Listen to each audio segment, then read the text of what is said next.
Let's, we are live. The debate is commencing.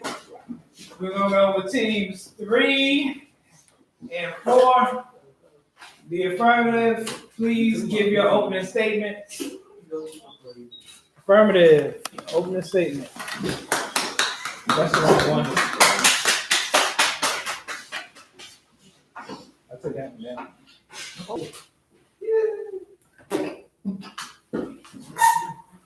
Do you really want your child playing a sport that could permanently damage them with a single blow to the head? We, the affirmative, do support that parents shouldn't allow their children to play football. There are several reasons why we support parents not allowing their children to play football. 1, because it can cause severe damage to their brains. 2, it can greatly affect your academic if you're injured, causing you to miss school. And 3, it can lead to multiple brain diseases later on in life. I, as the first speaker, will expand on the first point while my partners expand on the next 2. One example of my first point is children playing football are more at risk for chronic problems. ABC News recently published an article stating that even the slightest shake of the brain can cause a concussion and leading to more problems.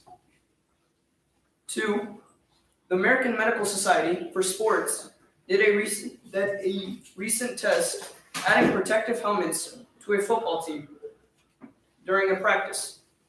And it showed that even with adding protective gear like helmets, it can cause the players to play more aggressive and therefore result with mixed outcomes.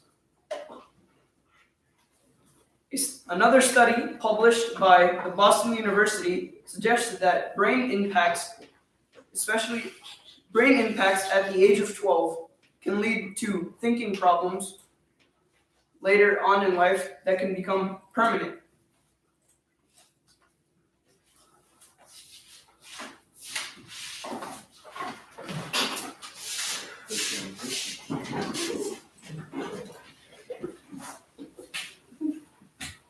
Another example of this being true is football results and behavioral changes. According to the New York Times article, if a child who plays football is subjected to advanced radiological and neurocognitive studies during and several months after the season, they will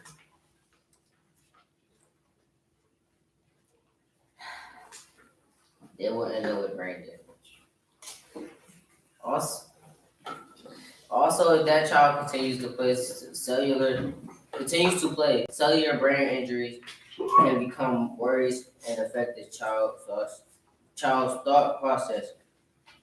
Football for the youth is also bad because it can cause irreversible brain damage, which will affect the child's future, according to New York Times, around 65% of the time.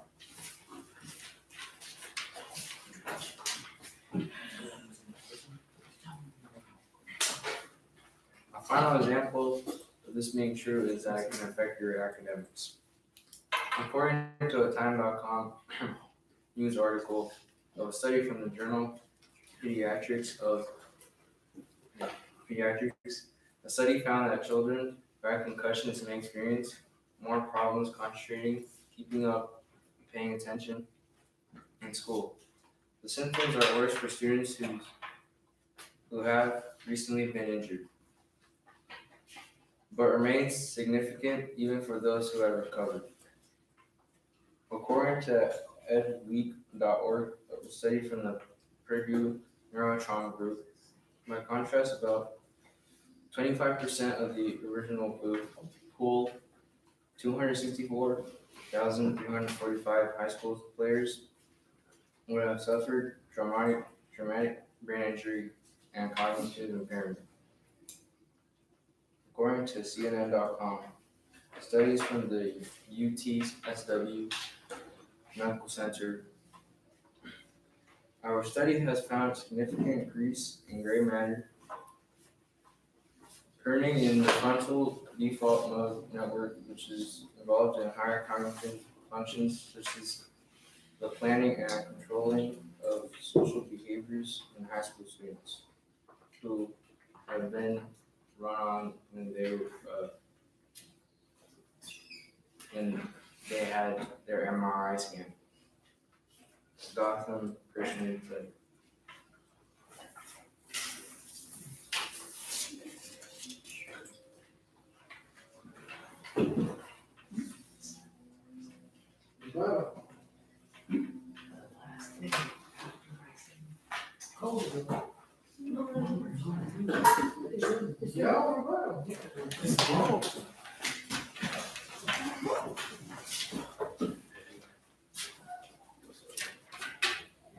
The opposing side has you believe that football causes concussions, and concussions are the leading killer for football players, and they cause team other long-term diseases that concussions cause. Although this may be true, most of the athletes that get long-term consequences usually have some flaws in their game. For example, Mike Webster. Mike Webster was an American football player that played as a center in the National Football League from 1974 to 1990. He played in the NFL for 16 seasons. That's the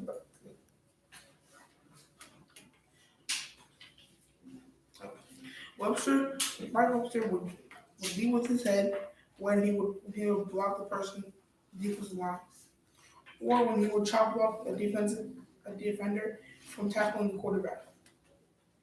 There was about 52 snaps in the game. There are about 17 games in a regular season.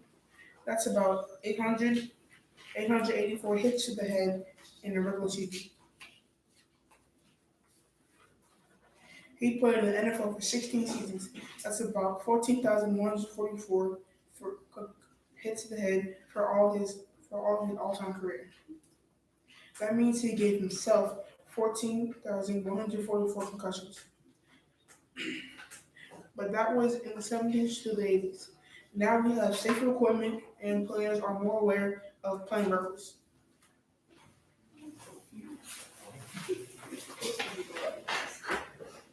All right. What ball did you point out? Which specific one? Yeah, you're supposed to point out flaws in the argument. All right. Thank you. Name of flaw. Alejandro, go ahead and name it. He's doing it.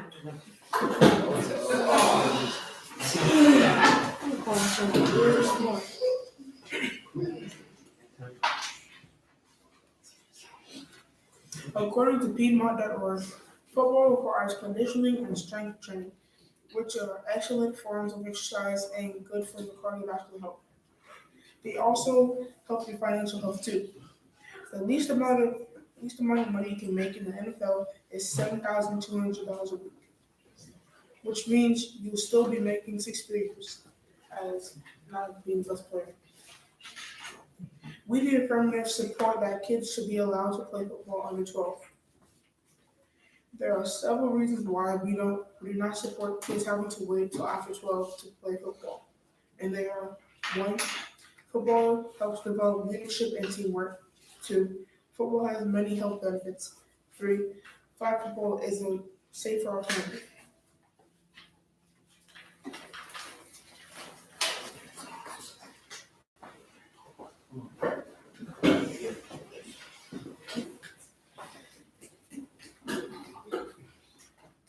According to General Roman, Chief of Staff of the U.S. Army, football is the reason that he got to West Point, and it's also the reason that he is at this position. This shows that football has its benefits and is not all negative. Teamwork is also one of the main parts of being successful in sports. And what a great way to practice the skill for your child is to put them in a youth sport. This will teach them the value of teamwork in sports, but also in school, like working in groups for a project. Sports allow players to take risks. This mostly is true in football. Taking risks can improve child confidence in doing more hard and uncomfortable things. Risk allows players to learn from their mistakes that they took in. This will make the players an even better than before.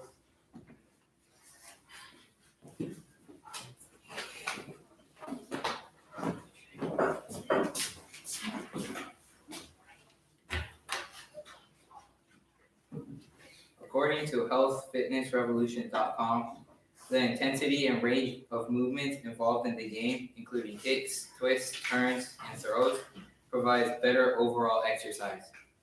According to a series of studies, the sustained stop-start nature of the game helps to build a long-term fitness and burn fat as it mimics interval training. Blue Cross Blue Shield mentions in an article that the benefits of football might overpower the dangers. Healthfitnessrevolution.com wrote in their article that since football has a lot of running and jumping, it can improve cardio. And to support this, according to Piedmont.org, you do a lot of difficult types of training when you participate in football, from sprints to distance and interval training and weightlifting, says Dr. Bird. So it's really a good overall health benefit to someone in any age group.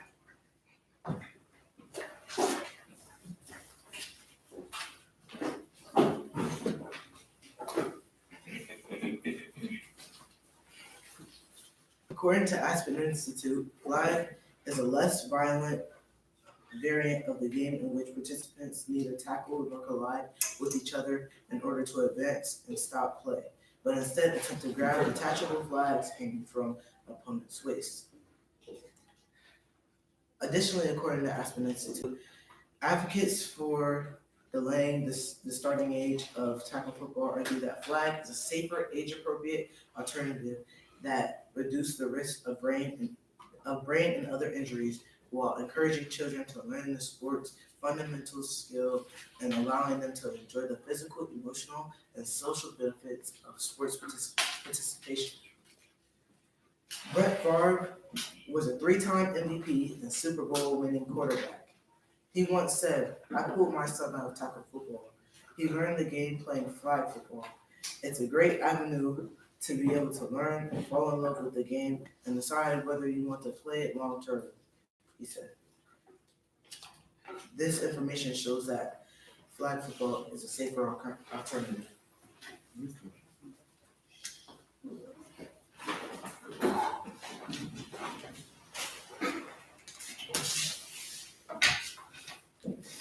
Ahmad Shah stated that there are many health benefits to playing football.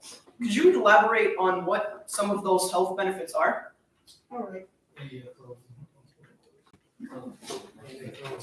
Near closing.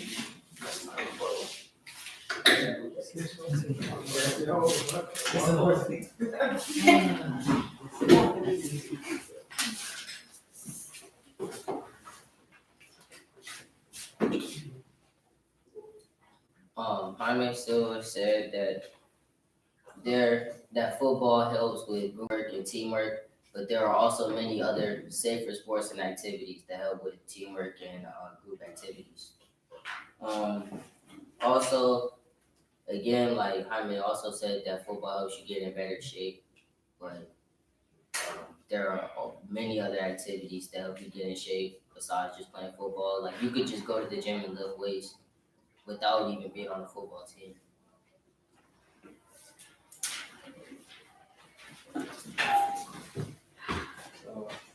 So Armin said about how you could, it includes football includes walking, running, and other exercise. There are other sports included. So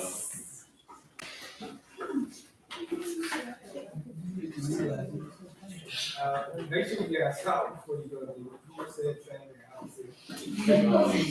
Jose, she wrote something down and it was not what I had. And he just said something different. Alright, affirmative close. You're not the affirmative.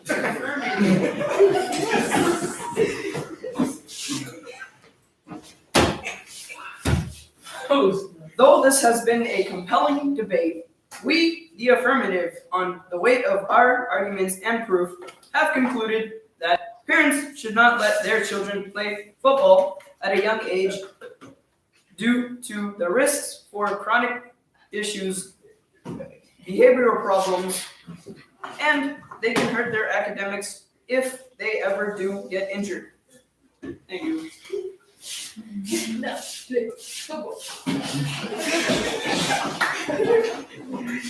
Alright, negative close.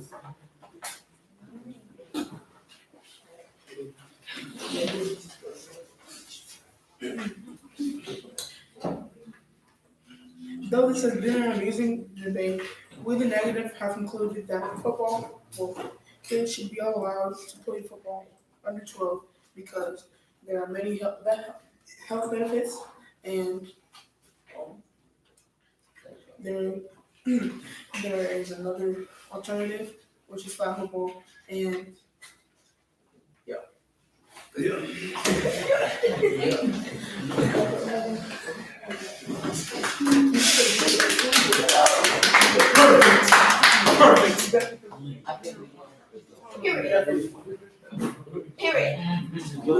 Alright, say it one chance. Don't miss the tag. The affirmative.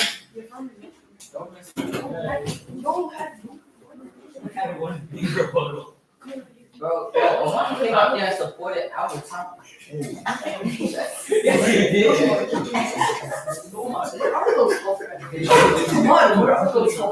benefits. Bro, I literally just talked about all of them. Alright, you know what? According to a 2017 study, there are approximately 2.8 million youth players between the ages of 7 and 14 years old in the U.S.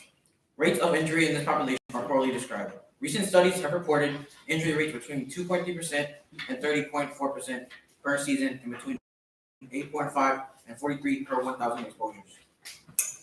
We, the affirmative, do support that parents should not allow their young children to play football.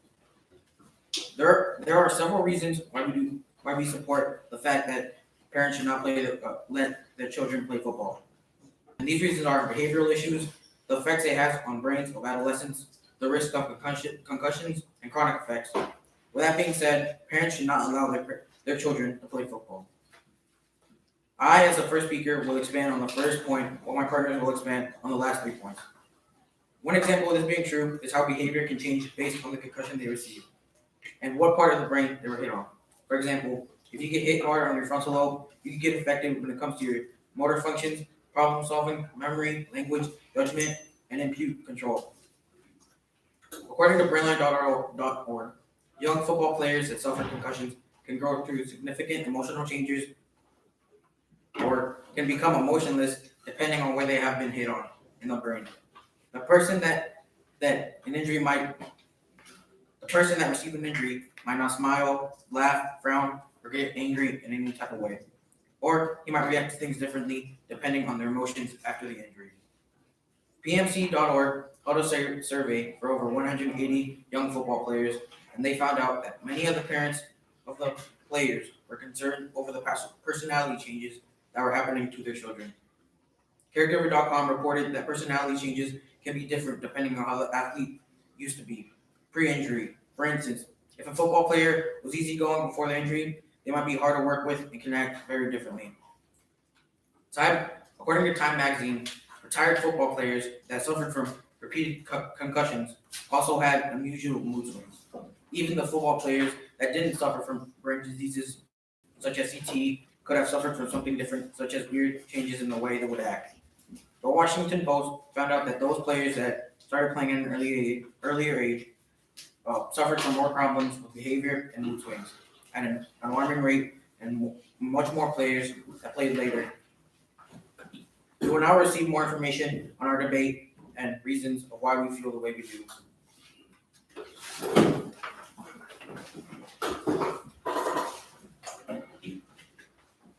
According to Dr. Ann McKee, a neuropathologist, and her team discovered that those who played tackle football before the age of 12, 84 players in total, had an earlier onset of cognitive behavior and move symptoms by an average of 13 years compared to those who started before the age of 12.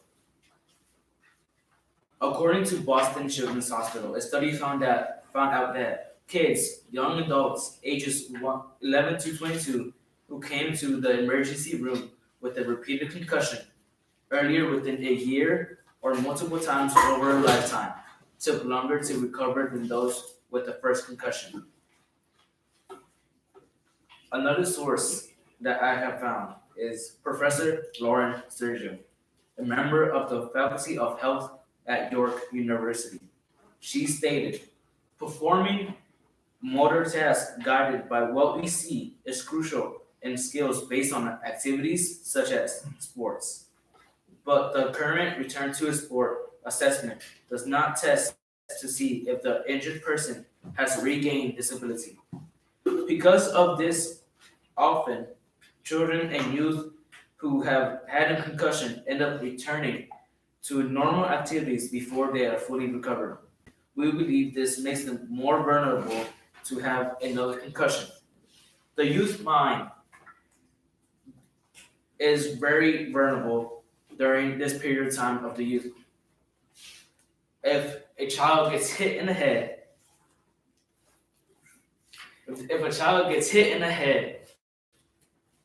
they are more likely to have an injury longer than those who are in adults, or if the children had already had a concussion before.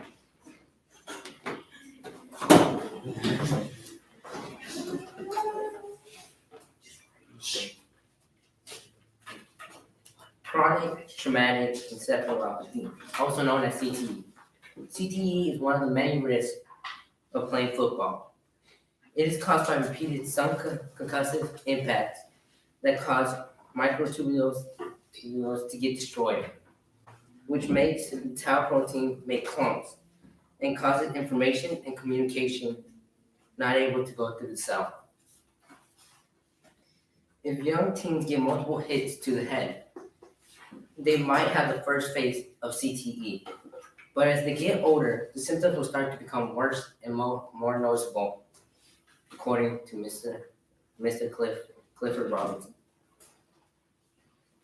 According to Mr. Clifford Robinson, kids have problems later in life, like physical health, behavior issues, and mental health. While the young football player might not have an immediate effect from concussions, they can still have them later in life.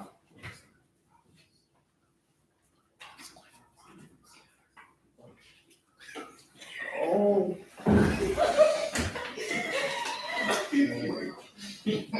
Mr. Clifford Robbins stated that some. Who said he's that? Who Going is through Cliff technical Robbins? difficulties right now. Our science teacher. Okay.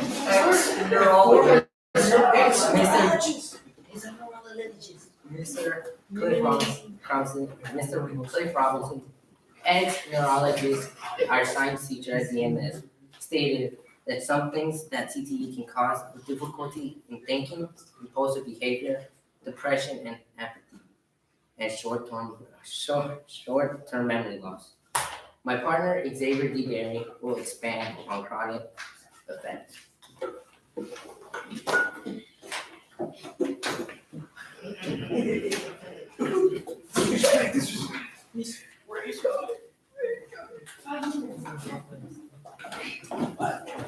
A final example of this being true is chronic effects. Many football players suffer from chronic injuries due to the severe beatings they took through a lifetime of football. According to the American Society for Sports Medicine position statement on concussion in sport, football can cause persistent post-concussive symptoms, also known as PCS. PCS is the term used to describe when symptoms last longer than a typical recovery time. This has happened to many former football players. These players have suffered from hits to the head from 10 plus years to as long as from when they were adolescents. According to Mr. Robbins, in 1924, Harrison Martin discovered dementia holistica. This was later discovered by Bennett Elfikandu Amalu and diagnosed as CTE. Many do not know that CTE also can lead to dementia and Alzheimer's. When you put children out on the field as early as 7 years old, the risk of them sustaining these symptoms increase drastically. When I say sustain these symptoms, I do not mean when they are 80 plus years. These symptoms show up as early as in their 30s. My last reason is these players can make their concussions worse and potentially lead to being fatal. According to sportsmd.com, second impact syndrome occurs when an athlete returns to a sport too early after suffering from an initial concussion. This is a huge problem because not all concussions are recognized and identified in time. This raises the risk of second impact syndrome even happening. Football players have the highest risk of second impact syndrome happening. According to Time.com, Chad Stover was a former football player that had passed away after he took a hit to the head and kept playing. He unfortunately collapsed towards the end of the game and died. This is showing how severe second impact syndrome can be in the present and chronically. These symptoms can have a long-lasting effect on a person and must be taken seriously. Thank you.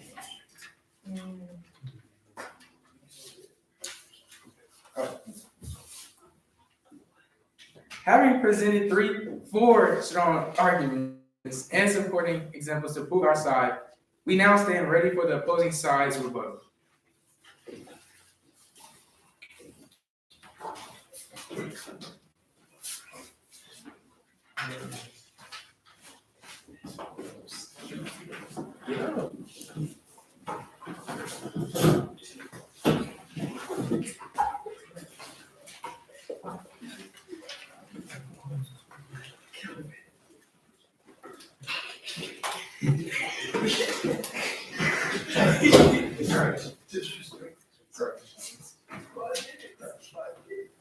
Gilbert, you said normal hits cause CTE, not normal hits, but subconcussive hits. You said normal hits.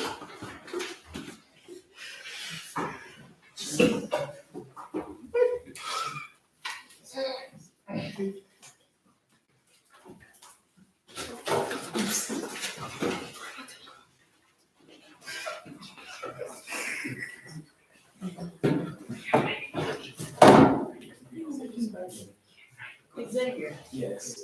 you said what CT was, correct, and how it's given, but you didn't give an example of a player. That does. And you said all football players suffered CTE, but not all did.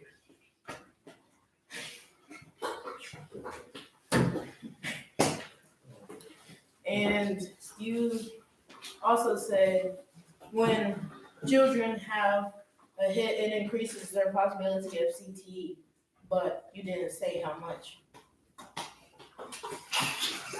Thank you.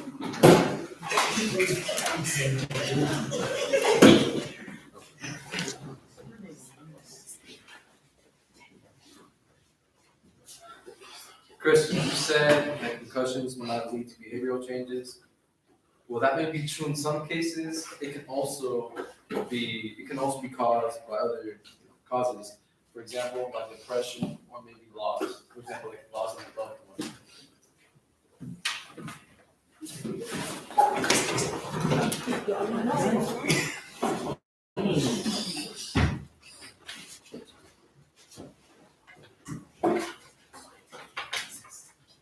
Chris, Uh-huh.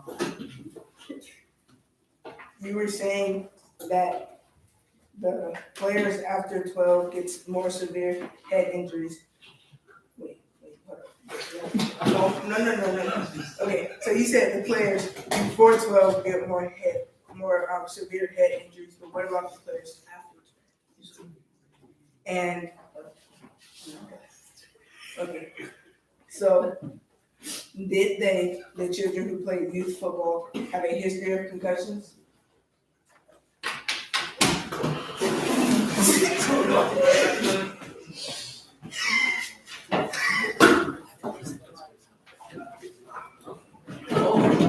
Negative introduction. Yeah.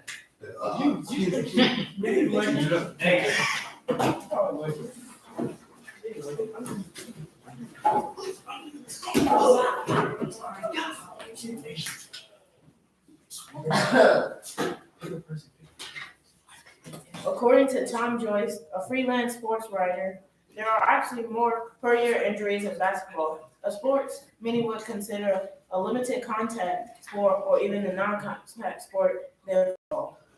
We, the negative, support that parents should let their children play football. There are several reasons why my partners that we have to support why parents should let their children play football. They are, it helps the player with stress, it fosters the player's character, and improves social skills. As a first speaker, will expand on the first point, while my partners will expand on the last 2 points. One example of this being true is how exercise helps stress. This argument can be supported because according to the Anxiety and Depression Association in America, when you exercise, you produce endorphins or chemicals in the brain that act as calmers. This can help when you get angry or stressed out. Exercise also improves the ability, which in turn reduces stress over time. Sports also decreases overall levels of tension and elevate and stabilize the mood. Thank you.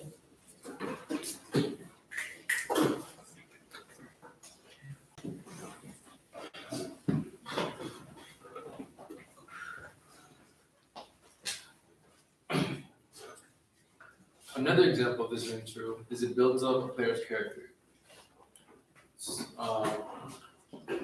When you play football, constantly running up and down the field for the entirety of the game. To do that, you have to have some sort of body fitness. Players usually, professionally, they wake up every morning to go run so that they can keep body fit. It takes discipline. You get up early in the morning when you're tired and you don't want to go. But if you know that if you don't run, over time, you will become slower, not as agile. That will in turn hinder you from playing to your optimal potential in the game. And I'd like to quote somebody from previous argument I heard today on YouTube. It was a live, it was a live video by Billy Ocean. His name is Alex Nance. He said, you could go to the gym to get fit. So I know from personal experience, when I have no motivation to go to the gym, like when you have no motivation, you don't want to go to the gym. But in this case, the motivation is trying to get fit to play best of the game because you love the game for what it is and you want to be good at it, play well in it. So that kind of, yeah. Oh, wait. Oh, yeah. Can also be also leadership. Coaches lead in plays and motivation, but only to certain lengths. On the field, coaches have to stay on the sidelines, tell some players to move up, move down, change plays. When odds are against the team, players will rise up, trying to motivate and keep them from not playing as hard, and push them to play just as hard as when they started. Because it's really anyone's game before the game is finished. And also, leadership comes in when you're making sure everyone is doing their job. Each person is assigned a position, and if they're not doing their job, a person will rise up, tell them, get back on track, so that it doesn't jeopardize the game. That brings me to my next point: responsibility. Each player is assigned a position. They're expected to play that position. When a player doesn't do their part, it jeopardizes the whole campaign, which in turn will most likely result in the player's loss instead of their victory. Thank you.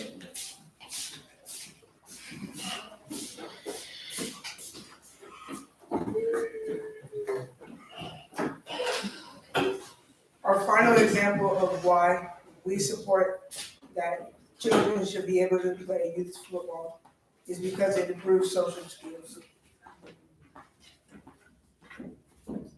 It improves social skills because we can communicate easily to be successful in football and in life. If you can communicate effectively, it'll be easier for you. Yeah, it'll be easier for you to win a football game, that is, and to be successful in your life choices and your jobs. A social person can and should be able to communicate and express themselves to the fullest potential. Another example of why it improves social skills is according to youthfootballonline.com. Kids need to learn about teamwork when they are young because they will need to be able to work with other people as they grow older. If you are able to work in a team, you will have to be social. You can't work successfully in a team without being social. Another example of how it improves your social skills, it allows you to be more confident. Merriam-Webster.com says that confidence is a faith or belief that one will act in a right, proper, or effective way. This means that if you are confident, it will allow you to present yourself in a better way. Thank you.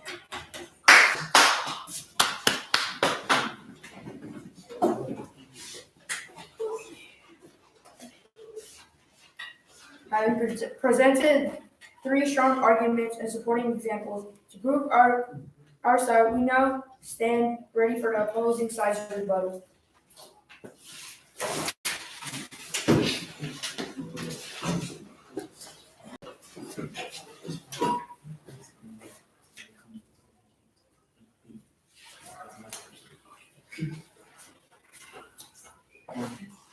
First, I would like to say we were told that everybody had to come up with their reasoning and their part of the debate, which their group failed to do.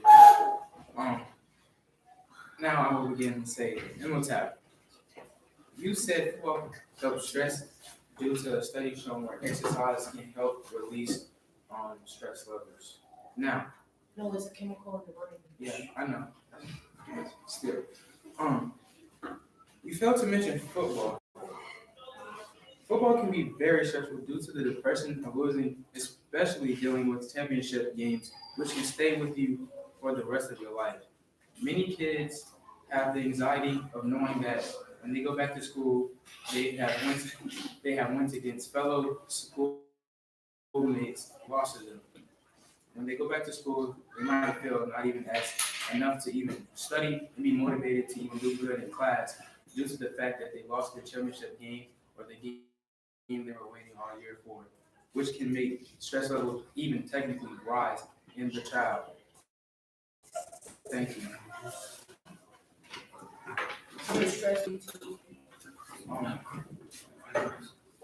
Excuse me.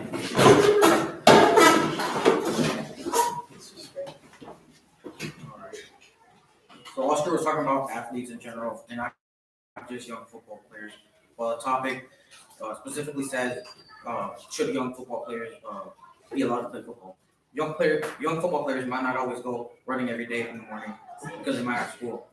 Also, you said they might love the sport. Some football players don't always love the sport and are forced by their parents to play.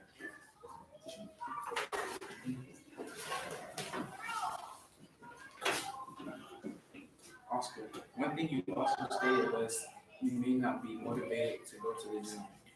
Most people that go to the gym and work out is not just because they go to the gym, but mainly because they feel like they want to present their body in the best way they can, in shape and form, which is technically their motivation to keep going to the gym, to work out, to look their best.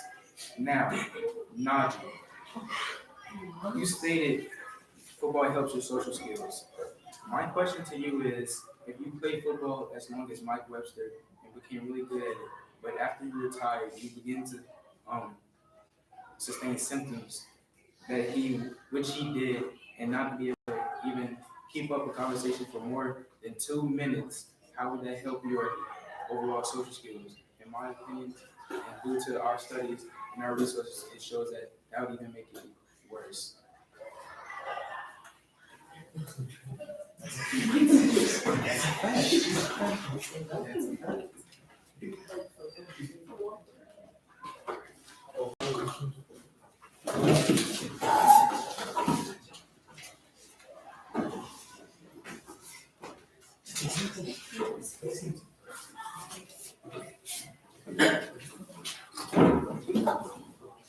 Conclusion, right?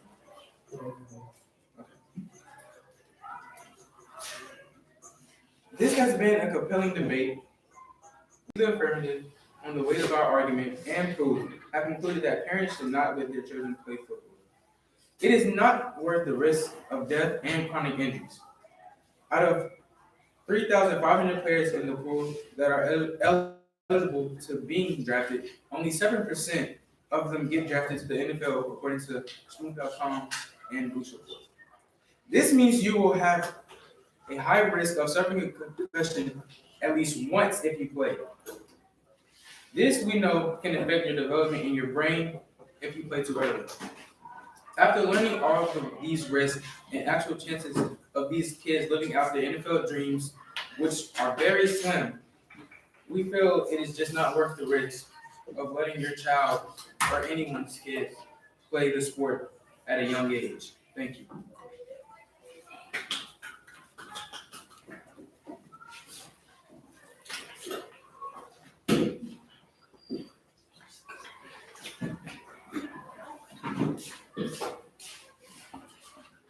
The opposing side has made an attempt to disagree with the points that we presented. Unfortunately for them, their response has been demonstrated some flaws.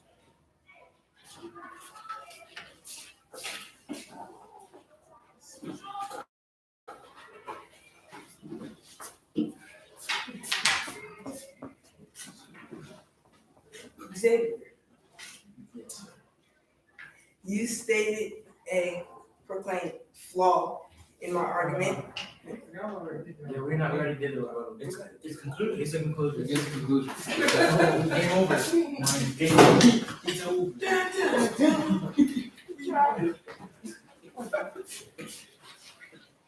Though this has been an amusing debate, we, the affirmative, on the weight of our argument and proof have concluded that we should let our kids play football because our kids stay fit, healthy, mentally and physically, and disciplined. Why are you looking at me? I was just looking up.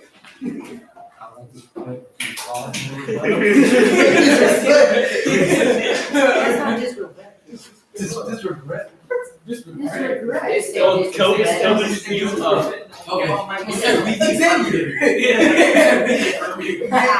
were talking about Mike Webster. Listen, professional football. It's caused by It's